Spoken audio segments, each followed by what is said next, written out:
स्वाभाविक रूप से जो प्राकृतिक नियमों का पालन करता है, स्वाभाविक रूप से जो प्रकृति का है। अब आजकल एक चरण और चला समाज में, कहीं कोई मर गया, 13वीं हुई, कहीं 13 के साथ बरसी भी कर दी। क्या बात है, नियम है। अब तुमने अपना बोझा उतार दिया। अब आप जो धर्म से च्युत हो रहे हो, इसका परिणाम क्या होगा?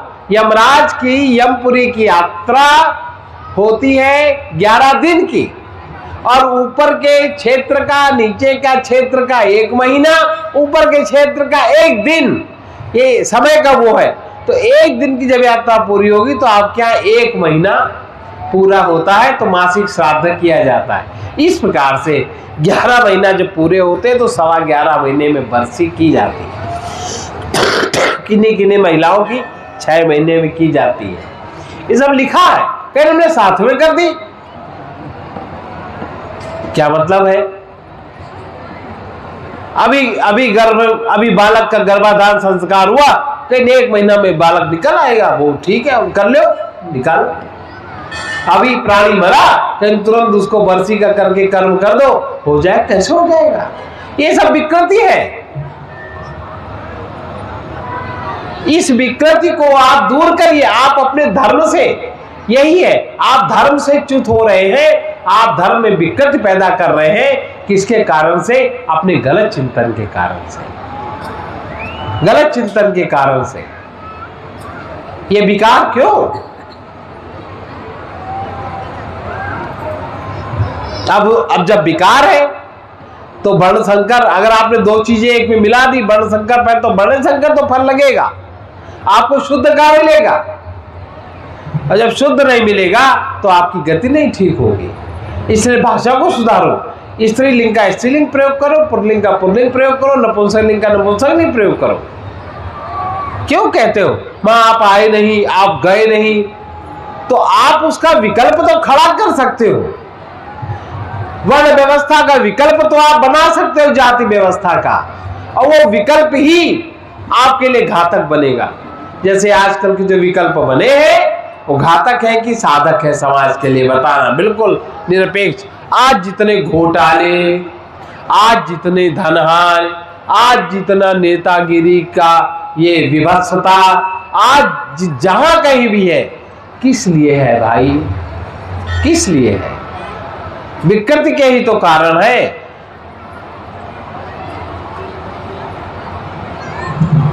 गलत है, तो इसलिए संभलना चाहिए। यही सनातन धर्म का मतलब, आप जो धर्म मानते हो वो धर्म नहीं है। आप जिस चीज को पूजा पाठ मानते हो पूजा नहीं है, आपकी सब कल्पना है। ना शास्त्र शुद्ध है, ना संत मत में शुद्ध है, और ना ही आपके अनुभव में शुद्ध है। ये तो क्यों शिकायत होती है, हम इतने दिनों से पूजा कर रहे हैं, हमें कोई लाभ नहीं हुआ। अरे कैसे नहीं लाभ हुआ भाई? तो गड़बड़ी मत करिए, गड़बड़ी मत कराइए। ये जो आपके समाज को, आपके संस्कृति को जो लोग विकृत करना चाहते हैं, इनकी ओर मत जाइए। अब माताओं ने, बहनों ने, नई उम्र की लड़कियों ने अपने मस्तक में बिंदी लगाना छोड़ दिया। क्यों? और जो लगाती है, कोई काली लगाती, कोई पीली लगाती, कोई नहीं लगाती, जैसी साड़ी पहनती वैसी लगाती। क्या मतलब? उसका मतलब नहीं समझा कि उससे क्या होता है। चूड़ियां नहीं पहनती, क्यों? क्योंकि क्रिश्चियन लोग नहीं पहनते, क्योंकि वो जा रही है, वो ABCD पढ़ती है, वो नहीं पहनती, मैं भी नहीं पहनती। ये सब क्या है? ये सब क्या है? आप जो इतनी नकल में जो अपने स्वरूप सिद्धांत को भूल रहे हैं, उधर जा रहे हैं, तो आपकी गति अवरुद्ध हो जाएगी। और गति अवरुद्ध हो गई है। आज का जो विवाह संस्कार संबंध है, बताओ केवल अर्थ सत्ता को लेकर के है कि नहीं? बताइए, है कि नहीं? प्रेम गौण है कि प्रेम प्रकट है? बताइए, क्या चीज है? बताओ। वो कोई विवाह है तो सौदा है। तो कोर्ट में विवाह होता है फेरे भावरे पड़ती अग्नि के सामने और तलाक हो जाता है कागज। और एक बार संबंध हो गया, एक बार समान बंधन बन गया, क्या गांठ तुम खोल सकते हो? क्या नहीं हो सकता। लेकिन जो डुप्लीकेट व्यवस्था है, उस डुप्लीकेट व्यवस्था में हम जब अपने को दोषों को दूर नहीं करना चाहते, हम जब अपने को रुग्ण बना लेते हैं, हम जब रोगी हो जाते हैं, हमारा मन जब विकृति से युक्त हो जाता है, तब हम अपने धर्म शास्त्र धर्म के विरुद्ध आचरण करते हैं। और धर्मो रक्षति रक्षिता, जो अपने धर्म की रक्षा करता है, धर्म उसकी रक्षा करता है, और जो धर्म की हानि करता है, धर्म उसकी हानि करता है। हमें सिद्धांत भूल गए, किसी को कुछ भी कह देते हैं। तो ये जो काल्पनिक मान्यताएं हैं, तो कहते हैं हम हर चीज विज्ञान की कसौटी पे, क्या विज्ञान का मन पकड़ पाए? क्या ये जो साइकोलॉजिस्ट हैं, साइकोलॉजी वाले, सिवाय नींद की दवाई देने की क्या देते हैं? क्षमा करना, हम भी वही चीज पढ़े हैं, काफी बहुत गहराई से हमारा अध्ययन इस विषय में, बहुत गहराई से। नींद की दवाई के अलावा क्या दवाई है भाई? तो क्या गहरी नींद, क्या सुषुप्ति अवस्था में जाना सब रोग का समाहार है? हाय, कुछ हद तक है, 30% तक है। तो जो गड़बड़ी नींद के कारण हुई होगी मन में, वो तो ठीक हो जाएगी, और जो नींद के कारण नहीं विकृति हुई है, वो नहीं ठीक होगी, नहीं ठीक हो। और कैसा भ्रम है, कैसा भ्रम है, कैसा मोह, इस मोह के प्रति कैसा भ्रम है। इतने आप अंधे बन गए, क्योंकि जो अपनी दृष्टि ही खो दी, नहीं समझते। आचरण आपका आचारहीना न पुनंत वेदा, आचरण आपका बिगड़ गया। और ज़्यादा कहीं घरों में तो बहुत भैया वो बड़े विचित्र हाल है। दो चार मानस की चौपाई को लेकर के जिस तरह का समाज में ये जो पागल, 2-4 पागल है ना, जिनके पास अधिकारी नहीं थे पर धन चुरा लिया, काय का, सत्ता का, चोरी कर ली, व्यभिचार कर लिया, गलत काम करते हैं और पैसा वैसा दे के, घूस दे के फंसे फंसा रहते हैं, वो तो तीसरी गालियां बकते हैं, पागल हो गए।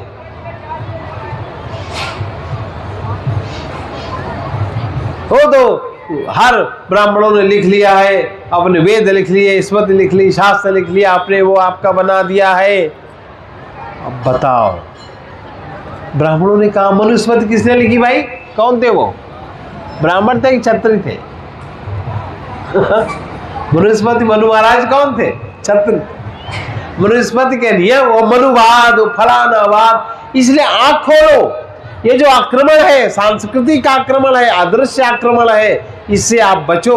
अगर आप इससे नहीं बच सकते तो नहीं बचा सकते, तो समझ लीजिए आपके तरफ से क्या क्या गया। बंगाल गया, पाकिस्तान गया, अफगानिस्तान गया, कितना क्षेत्र, लंका गया, जापान गया, मलाया, कितना क्षेत्र बड़ा, आधे से एक टुकड़ा आपका बचा है। और उसमें भी कितने खतरे हैं, उसमें भी कितने खतरे हैं। आपके यहाँ की कितनी माताएं बहनें इस चीज की शिकार हो रही हैं। जरा आंख खोलो, जरा स्वच्छंदता को स्वतंत्रता मानने वाले, स्वच्छंदता को स्वतंत्रता मानने वाले ये अंधे लोग, ये क्या क्या हो रहा है। आप कितने असावधान हैं, हर चीज आपकी चुर जाती है। क्यों आप चोरी करने देते हो? क्योंकि उसी तरह का जो स्वच्छंदता अपनाई समाज में, नहीं हम तो आज़ाद हैं, हम कर लेंगे, तो 2-4 घूसे मुक्के चलाने क्यों नहीं सीखे? नियुद्ध क्रिया क्यों नहीं सीखी? अगर इस तरह से स्वच्छंद होकर रहना है तो पहले अपने हाथ पैर मजबूत करके अपनी सुरक्षा तो सीख लो। अगर नहीं वो चीज़ है तो थोड़ा संभल के रहो। इसीलिए कहते हैं कि आपने पढ़ा नहीं, तो फिर से वही बात हम दोहरा रहे हैं। ब्राह्मण वर्ण के 4 भाग, क्षत्रिय वर्ण के 4 भाग। जब 10 बार जब लगातार एक जाति में जन्म मिलता है तब वो पलटता है नेचुरल रूप से।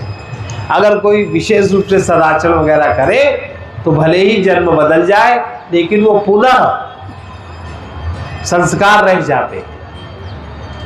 अच्छा, इतना उपदेश सुनने के बाद, इतना पढ़ने के बाद ज्ञान क्यों नहीं जागृत होता? क्या चीज बाधक है? हर व्यक्ति एक सा क्यों नहीं बन जाता? हर एक के साथ परिस्थिति मनस्थिति एक सी क्यों नहीं हो जाती? गुण कर्म विभागशः। अगर आप इस भगवान की वाणी को नहीं मानेंगे तो समझ लीजिए आप कुछ नहीं मान सकते। भगवान ने जो कहा, भगवान को मानो चाहे ना मानो, उन्होंने जो कहा उस चीज को उसको मानो। यूं तो आपका इतिहास, आपकी सब चीज विकृत कर दी, महापुरुषों के चरित्र विकृत कर दिए गए, बेकार के चमत्कारी वातावरण बना दिया गया। अरे कहीं कोई चमत्कार होता है सृष्टि में? हर चीज का एक नियम है, विधान है, उस नियम को जो जानता है उसका प्रयोग करता है। जैसे आपकी मानसिक शक्ति का एक नियम है, एक विधान है, आप उसका प्रक्षेपण अच्छे से अगर जानते हैं तो कर सकते हैं। आपकी चित्त शक्ति का एक नियम है, विधान, एक एनर्जी है, अगर आपको उसका प्रयोग आता तो आप कर दोगे। उसमें चमत्कार थोड़ी है भाई, तो आपके प्रकृति के साधन है, उपकरण। आपके देह के यथार्थ तत्व को जो जानता है तो वो अपना खान पान सब ठीक संयम करके ठीक जीवन जीता है। और जो नहीं जानता, केवल स्वादासक्ति जिसके अंतर में दुनिया भर का पेट में कूड़ा कबाड़ा भरो फिर भुगतो। आप 4 घंटा खड़े होकर काम थोड़ी ना कर सकते, कैसे कर सकते हो? नहीं कर सकते, एनर्जी नहीं रहती। एनर्जी जो विकृति है, जो विकार है, उसमें एनर्जी ढक जाती है, समाप्त हो जाती है। तो उस चीज को समझना और कैसे कैसे व्यामोह से व्याप्त, इसलिए जो एक चौपाई कही, पूजिए विप्र ज्ञान गुण हीना। ज्ञान गुण माने कोई अगर विशेष ज्ञान नहीं है और वो विप्र है, विप्र माने अंतर साधन उसका बलवान। देखो विप्र शब्द है, विप्र शब्द है, ज्ञान गुण ही, उसका कोई विशेष विधा का ज्ञान नहीं है, डॉक्टर नहीं, इंजीनियर नहीं है, वकील नहीं है, अन्य नहीं है। ज्ञान गुण, कोई ऐसा गुण भी नहीं है जो उस ज्ञान से जुड़ा हुआ हो। भाई डॉक्टर में क्या गुण होता है? सेवा का गुण होता है, सब नहीं उसमें। पूज्य विप्र ज्ञान गुण हीना। फिर भी उसकी जो अंतर चेतना है, उसकी जो सुषुम्ना नाड़ी है जागृत है। अगर आप उसकी सन्निधि करोगे, उस नाड़ी की जागृति के प्रभाव से आप पे प्रभाव पड़ेगा उसका। शूद्र नहीं गुण ज्ञान विवेक प्रवीणा, उसकी पिंगला नाड़ी जागृत होती है। वो मानसिक भोग में ही व्यस्त रहता है, मानसिक भोग में व्यस्त रहता है, हर बात को शरीर में रख के देखता है, हर बात को शरीर की मैं मान के देखता है। शूद्र तो है ये, शरीर देह को ही मैं मानना, उसी में ममता रखना, उसी के इर्द गिर्द घूमना, उसी संबंधित पदार्थ संचित करना, कोई बात का परिणाम न जानना, अंधे की तरह जीवन जीना, ये शूद्रत्व है। ऐसा है कि नहीं? इसलिए पूजिए विप्र ज्ञान गुण हीना। शूद्र नहीं गुण ज्ञान। भाई तीनों गुणों से ऊपर आपकी जब सुषुम्ना नाड़ी प्रवाहित होती तो आप तीनों गुणों से ऊपर होते हैं। आप तो चौथे के लेवल पे होते हो, तो जो चौथे के लेवल पे हो जाएगा वो किस गुण की वृद्धि करेगा? वो तो गुणों से पार हो रहा है, वो काहे को फंसेगा? तो अगर ऐसी बात नहीं है, वो समाज सेवा नहीं करता, वो अदृश्य रूप से उसकी शक्तियां बढ़ी है, विप्र है इसलिए शक्तियां बढ़ी है, तो उसकी पूजा अनिवार्य है। और अगर बहुत ज्ञानवान गुणवान बड़ा पढ़ने लिखने वाला अगर शूद्र है तो भी उसकी पूजा करने योग्य नहीं, क्योंकि वो आपको कुछ नहीं दे सकता। वो इतना लोभी है, धन का संचय करने वाला इतना कामी है, वो आपको कुछ नहीं दे सकता। उसमें देने की वृत्ति ही नहीं है और उसमें देने का स्वभाव बन रहा है।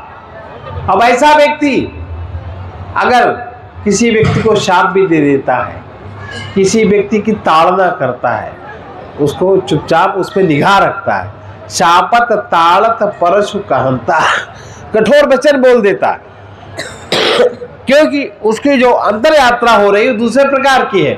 और उसने उसके आसपास जो व्यक्ति आया उसकी अंतर क्षमता को, अंतर यात्रा को देख करके वो व्यक्ति समझ रहा है कि हमारे 2 शब्द कहने से इसके 2 साल के पाप समाप्त हो जाएंगे। तो ऐसे कठोर शब्द बोल देगा, ऐसा आपको जो हृदय भींच जाए, ऐसा शाप दे देगा, शाप को दूर शाप दे देगा ताकि आपका पाप कर्म कट जाए, कट जाए। जब कट गया तो वही उसने शाप दिया कि शाप हमने दे दिया, अब तुम इस शाप में रहो, भगवान राम जब आएंगे तो तुम्हारा उद्धार हो जाएगा। अब भगवान राम के हाथों से जिसका संहार होगा तो भगवान राम में मिल जाएगा ना, और उसका शाप का उद्धार भी कर दिया। तो ऐसा व्यक्ति विप्र शापत ताड़त परशु कहंता विप्र पूज्य अस गावई संता। सामान्य लोग नहीं गा रहे हैं, जो सब तत्व को जानते हैं, जो संत है, जो महात्मा है, जो आत्मज्ञानी विज्ञानी, वो ऐसा कहते हैं। तुलसीदास जी कहते हैं हम नहीं ऐसा कह रहे हैं। लेकिन आजकल पागलों के हाथ में, चोर, उचक्के, व्यभिचारी, अनाचारी, दुराचारी के हाथ में थोड़ी शक्ति आ गई है। शक्तियां हैं जो न समाज के हैं, न परिवार के हैं, न देश के हैं, न जात के हैं, केवल अपने अहंकार के, अपने 15 पुस्तों तक को इतना धनवन जोड़ लेते, इतनी चोरी आदि करते हैं, बस सब आलसी बिलासी बना करके। और उनके लड़के क्या करते हैं समाज में, बताओ? अच्छा पता है ना, नाम लेना वर्जित, इसलिए नहीं लेते। अब बताओ इस चौपाई में किसका हनन है, उद्धार है कि हनन है? विचार करना आपको ना आवे, अकल आपके ठिकाने नहीं है। शब्द को पकड़ के शब्द का केवल मात्र अर्थ, ना उसका भाव समझते हैं, ना उसका रहस्य समझते हैं, ना उसकी उत्पत्ति का केंद्र समझते हैं, ना शब्द किस धातु किस गुण से बना है ये जानते हैं। विज्ञान है ही नहीं, शब्द विज्ञान है ही नहीं, ना वाणी का स्तर जानते हैं। परा पश्यन्ति मध्यमा वैखरी, किस वाणी में वो चीज लिखी गई है? हनुमान जी ने वो चीज लिखवाई है, तो हनुमान जी कौन सी वाणी का प्रयोग करेंगे? परावाणी क्या परावाणी? बताओ बताओ, परावाणी का प्रयोग करेंगे। फिर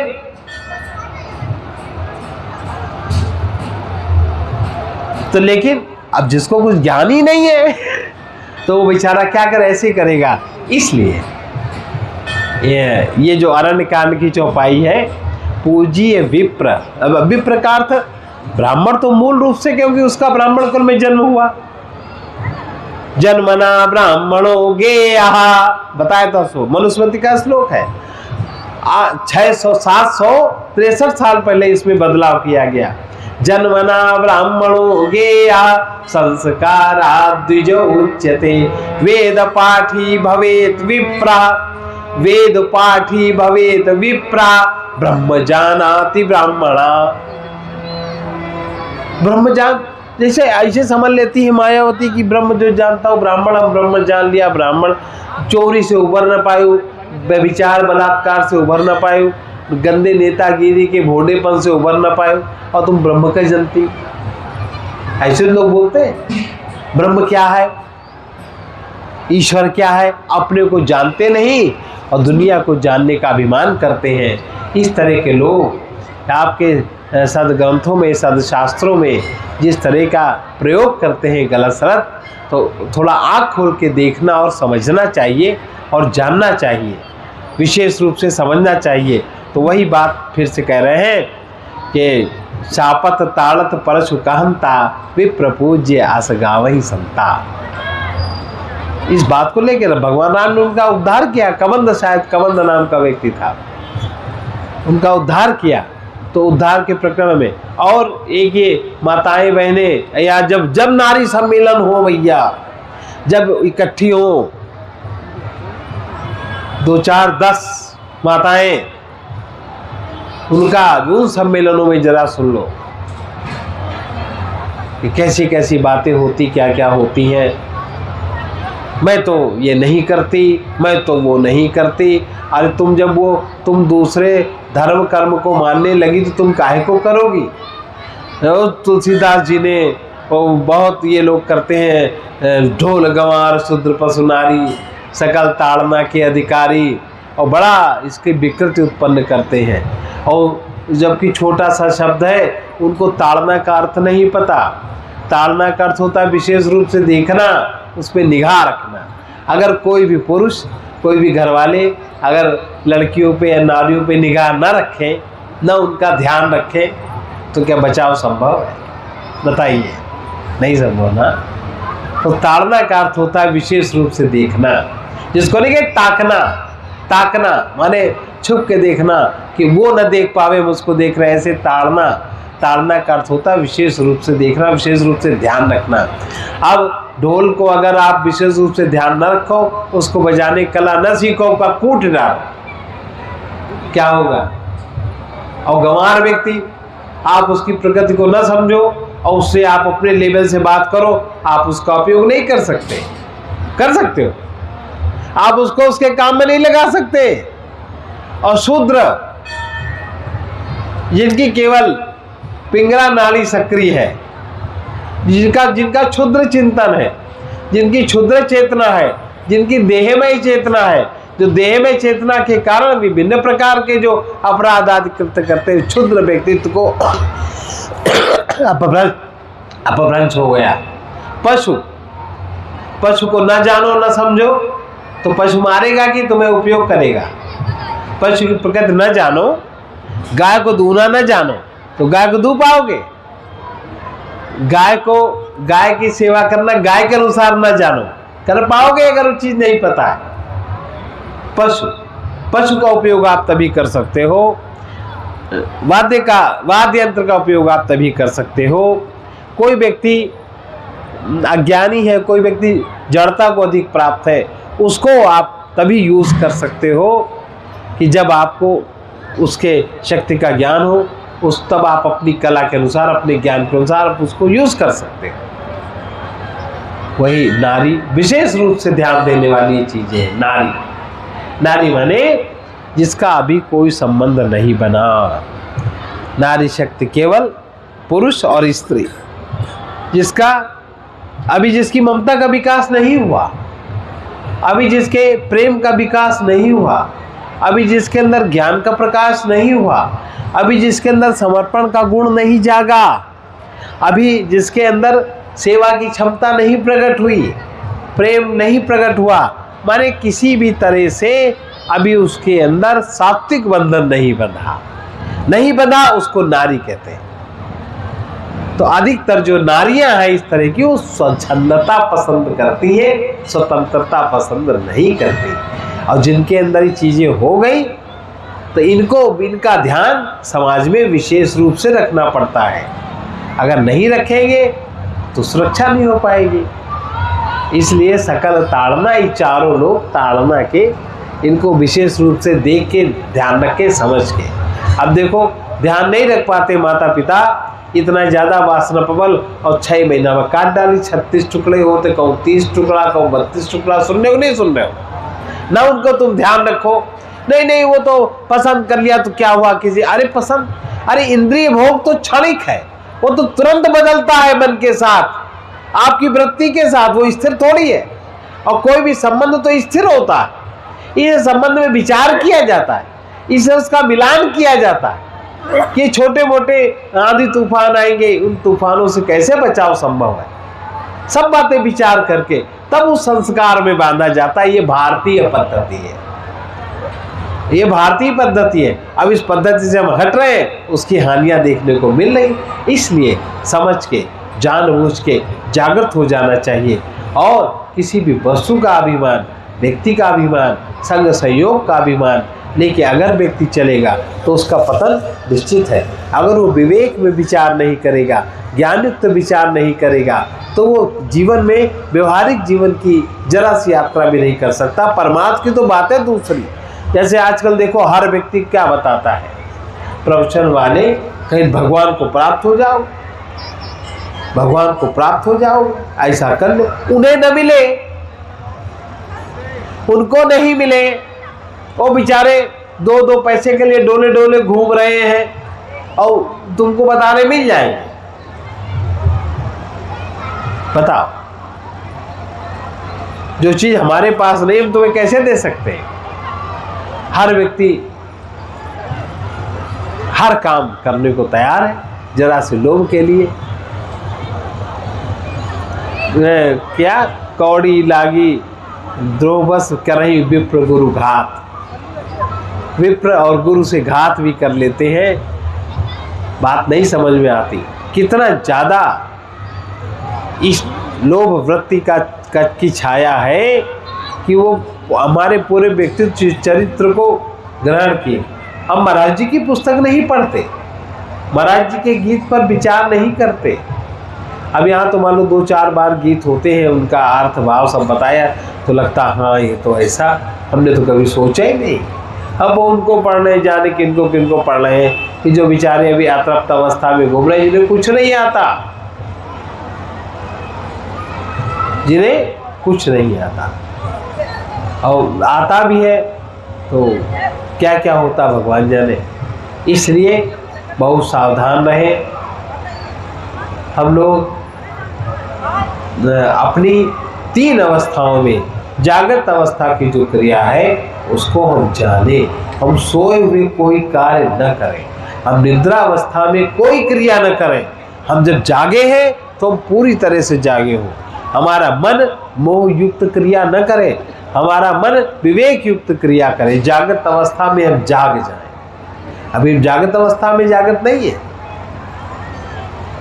स्वप्न अवस्था में भी जागृत नहीं है, इसका भेद ही नहीं पता। सुषुप्त में भी जागृत नहीं, तो अभी अपने आप में हमारी स्थिति नहीं बन पा रही है। और जब तक अपने आप में स्थिति नहीं बनती तब तक तो भैया मन के सहारे यात्रा जो होती है तो ऐसे यह दुख में ही ले जाती है। हमारे संकल्पित हमारी क्रियाएं सब दुख में ले जाती हैं। महाराज जी ने एक बहुत अच्छा गीत इस पे लिखा कि